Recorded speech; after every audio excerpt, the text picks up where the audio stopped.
Je ne parle pas ici d'intention. Je ne parle pas de personne. Je ne parle pas de convivialité qui n'est contestée par personne. Je parle d'un mot et de ce que signifie en politique le fait de ne pas le dire.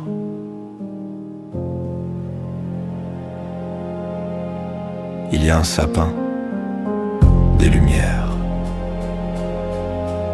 un calendrier précis, partagé et reconnu. Dans la culture française, cela s'appelle Noël, qu'on soit croyant, athée ou indifférent. Noël n'est pas une injonction religieuse. C'est un repère culturel commun. Un mot qui structure le temps collectif sans obliger personne à y adhérer. Renommer Noël en fête d'hiver n'est pas anodin. Ce n'est pas un simple choix de vocabulaire. Ce n'est ni de l'inclusion, ni une modernité éclairée. C'est un déplacement symbolique. Et en politique, tout déplacement symbolique est un acte.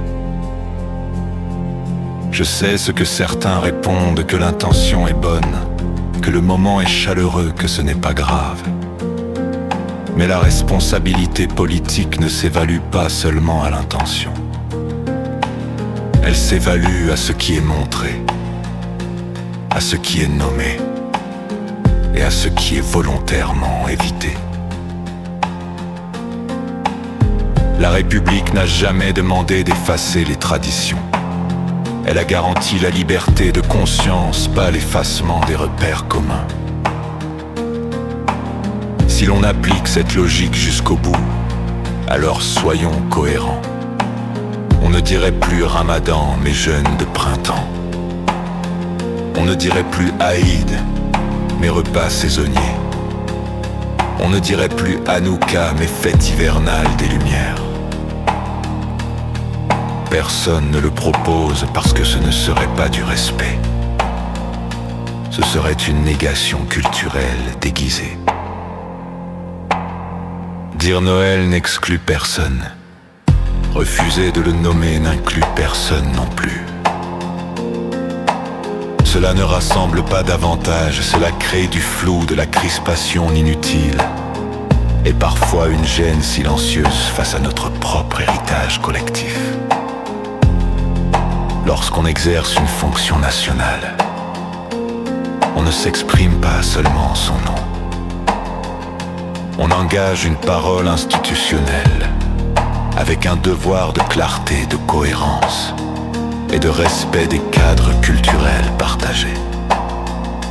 Les citoyens n'attendent pas qu'on réécrive leur réalité. Ils attendent une parole lisible, assumée, responsable. Nommer clairement les choses, ce n'est pas exclure. Ce n'est pas provoquer.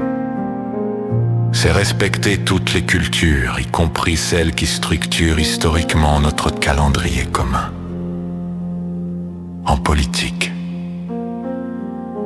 le respect commence souvent par le courage simple de nommer ce qui est, nommer ce qui nous rassemble. Ce n'est pas exclure. C'est faire République. Vive la France!